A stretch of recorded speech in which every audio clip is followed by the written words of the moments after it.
I want to have a chat today about where you may have been giving your own power away without even knowing it. And so I'm entitling this one, Are You Using Your Own GPS System?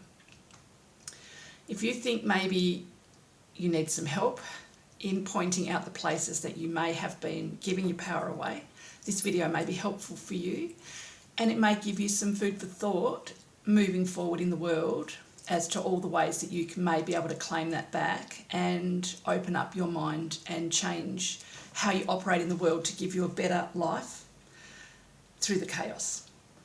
So your own GPS system, what is that? That's your own navigating system to go through the world. We have our 5 senses, we have other senses as well that we don't talk about as much, that we more or less shut down as a kid when we come into society, and society tells us that we don't, can't see that or, feel that or whatever. Our intuition, we shut that down. Why? Because that usually goes against what we want to do, even though we know that that's probably not the right thing to do. Have you ever gone into a situation, a relationship, a job or something that you knew from the get-go, you knew the end from the beginning, but you went in anyway because, might not be like that, might not be right. So in the world at the moment, lots of stuff's going on. And it can feel chaotic. It's like a washing machine. It's like a volcano. It's like a big major earthquake is coming, but we're having those little tremors and gradually bigger ones, and we're waiting for the big one. And that can feel disconcerting and it can feel awful.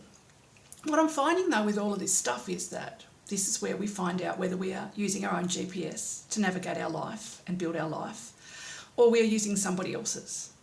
When all of this stuff goes down, where do you go to find out what to think about it? Are you going to your favourite talk show? Are you going to a news channel? Are you going to a group of friends? Are you going to Google? Are you asking ChatGPT? What about if you asked yourself?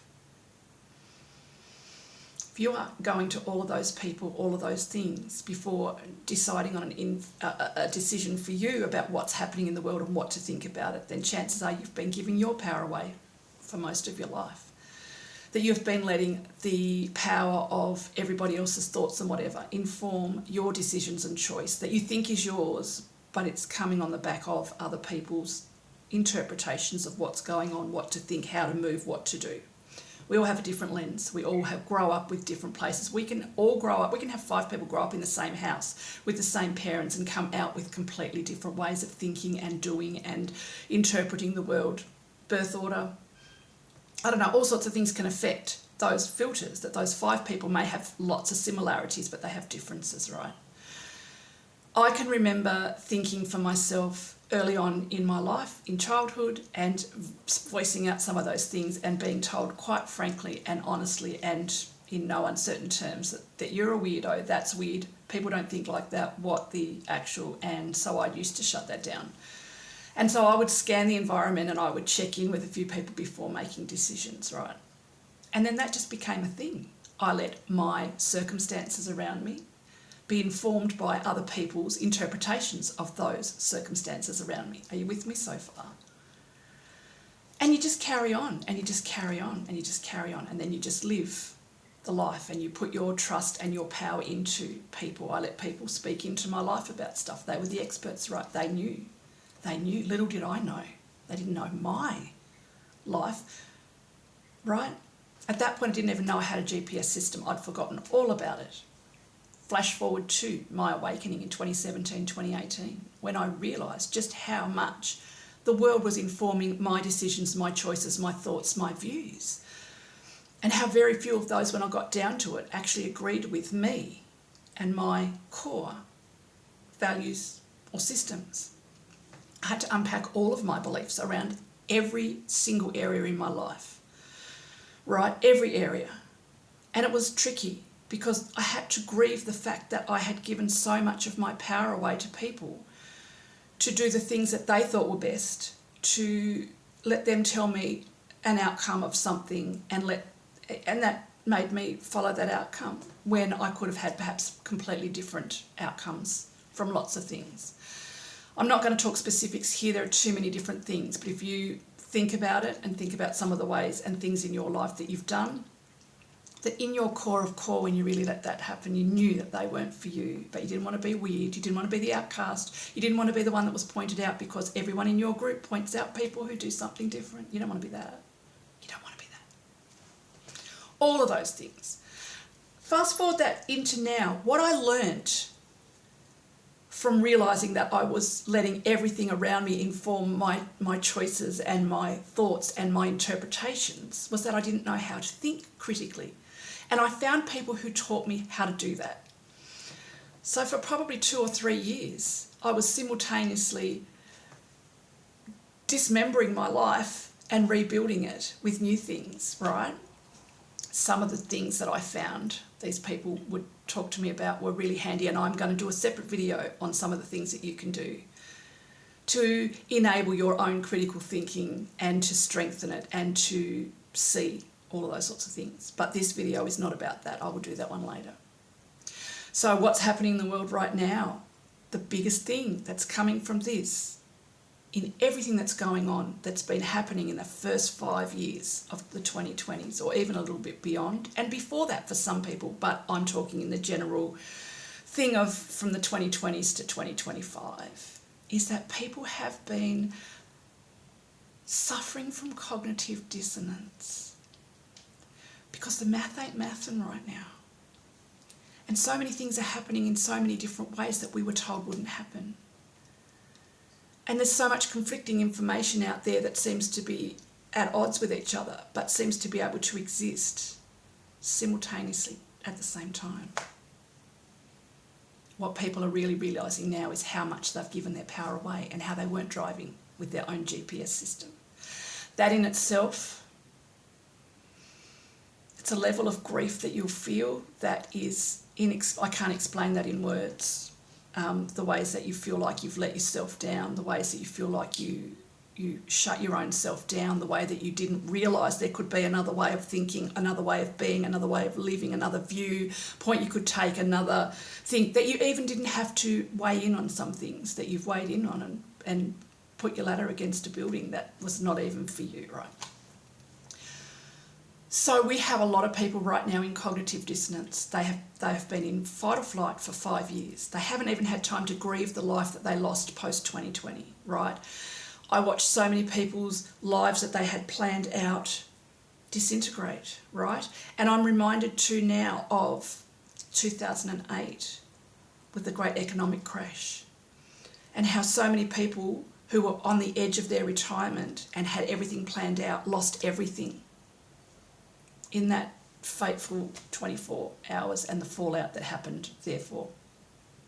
It's a lot to grieve in life when we realise that we can't plan that far ahead, that the systems that we're planning on that are fronting up as one thing in our lives may not be that.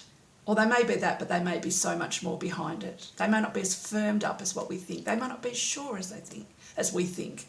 And we go and place all of our power and our thing into them. You tell me what to do. You know, I look at people. One example of this is when I discovered post-traumatic growth during my coach training. Didn't know it was a thing. And then I looked and realised all the people out there who were a shining example of post-traumatic growth. I knew about post-traumatic stress. I knew about CPTSD, all the things, right? I knew about all of those things because that's talked about a lot, and I've seen the results of that. And you know, if that's you, I feel for you, right? But I didn't know that there was an opposite, so I never thought about that. And when I saw some of the people who had been through the most awful things come out on the other side, not only stronger and better, but more sure of themselves. When I saw people who had been dragged through the mud and had everything that they owned, their life, their everything taken from them, and then see them come back stronger and better and whatever. That amazed me. And we can all do that now if we go through the steps, right, of getting back into our own car driver's seat, our car being our life, our GPS being where we want to go. If we can all get back into using our own GPS and taking our own route to where we're going, thinking for ourselves, thinking, oh, well, what else could that mean? What else could that mean? Do I even need to put my thoughts and my daily energy into that? Do I even need to be discussing that? Do I even need an opinion on that? It's not for me. Or will anything like that change? Or what can I do to go through and research about that? Do I need to research about that? Do I need to find out more opinions? Opening up the doors to thinking for yourself is it's the number one way to getting back to your GPS system. But as I said, I just want to backtrack again. There's grief when you realise you haven't been thinking for yourself. Your life hasn't been yours. We can see things happen in life and have a great view on what's happening and have a great narrative towards it, and it's not true. And right now I'm talking about when people seemingly have a nervous breakdown, when they seemingly have, in their 40s and 50s, their midlife crisis, or as they're talking now, the quarter life crisis, right? When people are starting to realise. They're knocking on the wall when they realise that it's not as solid as they thought it was. It's not as solid as what people told them it was. Right? And so we need to grieve that. We need to stop and not get down on ourselves for not realising it, but be grateful that we've realised it now. Be sad about all the ways that we thought life was going to go, was going to be, the surety that we had, that we walked in, and start to get a new equilibrium, rebalance ourselves, and then work out right. Line in the sand time. All of that was the first bit. The first act. Let's clear the stage, let's close the curtain, clear the stage and set it up for the second act, right? What would I like that second act to look like? What do I want to put my energy into? What do I want my life to look like right now? What are the things that I'm striving for? Put that into the GPS system. But the important thing of a GPS system to get you anywhere you want to go is to realise that you need to set it where you're at right now. And where you're at right now might feel like the bottom of the pit. You might feel like you're in it. You might feel like you're in that washing machine, and you're on the long cycle. And you're spinning around with everything. That's okay. That's okay. Lots of people are there. You just don't see it. They're just either good at hiding it or they don't want people to know. All the things, all right? Set your GPS system to where you are now, to get you to your next step. It doesn't have to be the be-all and end-all. You don't have to. If there's one thing I can tell you, you don't map out your life for the next 25 steps and that just be a thing. Map out your next few steps. Perhaps get a big idea of where you're wanting to head, what direction you're wanting to head in, and program it there. But allow for some stops along the way. Allow for some time. Allow for some time to stop and rest. Allow for some time to stop and rebuild your body. Allow for some time to get yourself back into your body and work out the ways that you can bring yourself back when stuff starts to get too much for you. Take the scenic route. Don't take the express route. If you take the express route, there's no way to alter your plans. To stop and look at that beautiful river that you didn't know was there. To stop and get out and make a coffee with your thermos of hot water and your coffee and get that cake out that you packed. And sit out on that chair and just look at the mountains. Notice what's around you. Take some deep breaths. Go for a walk. Put your feet or your hands in the water. Right? We can do that in life. We haven't been told that though, have we? We've been told we've got to strive and booked and busy and, I'm busy, I'm so busy and I'm getting there and I'm ticking off all the things. One thing that I know is there's no prize for being the first person to tick off all the things. It's not. You're not going to tick off all the things and then get there and there's some ticket tape parade and you feel wonderful and the trumpets. And I've seen so many people tick off all the things and do everything the right way and do everything and then they get there and they're just like, oh, this is it. This doesn't feel like I thought it was going to feel. Suddenly I feel empty now. There is no prize for ticking off all the things and getting there first. Life isn't a race. If anything, it's a slowdown for us to be able to feel all the things and feel them properly. So feel that grief, but also feel the excitement of the line in the sand moment where you've put your back to all of that now. Right, second act, reset the stage. I can choose anything to decorate this second act stage. What am I going to choose? I'm going to choose colour and I'm going to choose things that are aesthetically beautiful that make me feel joyful and happy. For me, that stage would be set with a waterfall, it would have trees and butterflies, and it would have roses and flowers and insects and dragonflies. And it would have a beautiful blue sky with puffy clouds. There'd be a rainbow over there and a little bit of rain on that side. That's the second act for me.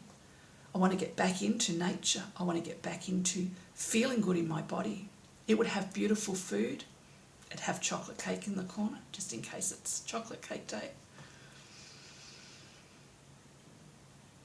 That's the second act for me. That's where I would like to be. Where do I go from there? I don't know what the third act's going to be. Let's get the second act done, right? Let's get back to this. I'm getting back to my body. I'm getting back to my GPS, setting it here. I'm here right now. From that rested, joyful, slow state, suddenly things are going to appear to you that are possibilities for your third act. What would you like to do? Would you like to change your career? Would you like to change where you live? Would you like to downsize? Would you like to upsize? Would you like to go minimal? Would you like to spend your time giving to others? Would you like to spend your time alone? Would you like to spend your time with groups? Would you like to investigate some of those things that you loved as a child? And then how can you incorporate that within your, what I call non-negotiables in your day? Obviously we need to work.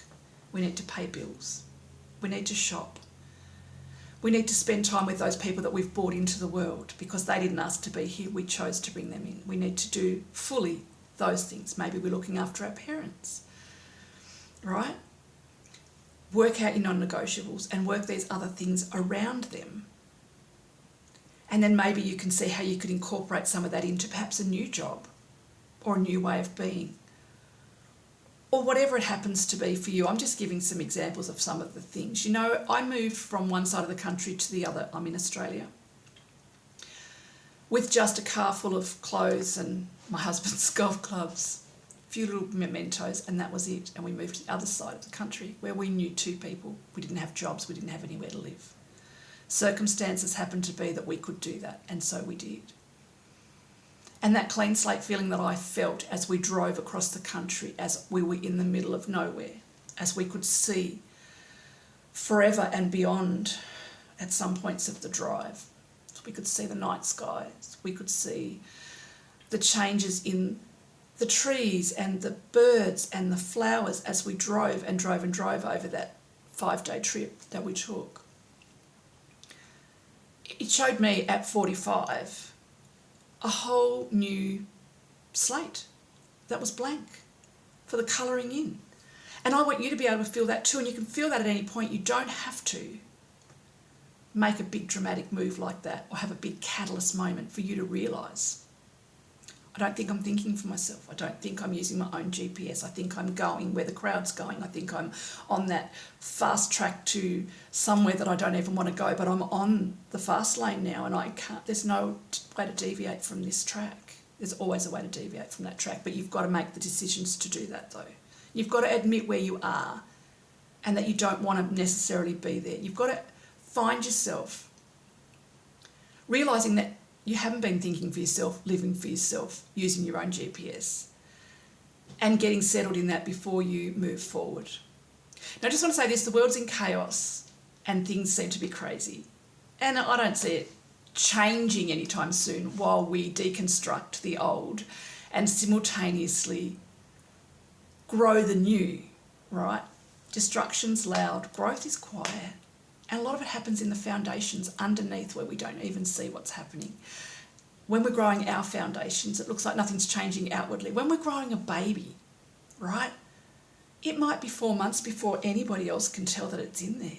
You might not even feel any different while this is growing. The foundations of something, the start of something is quiet, right?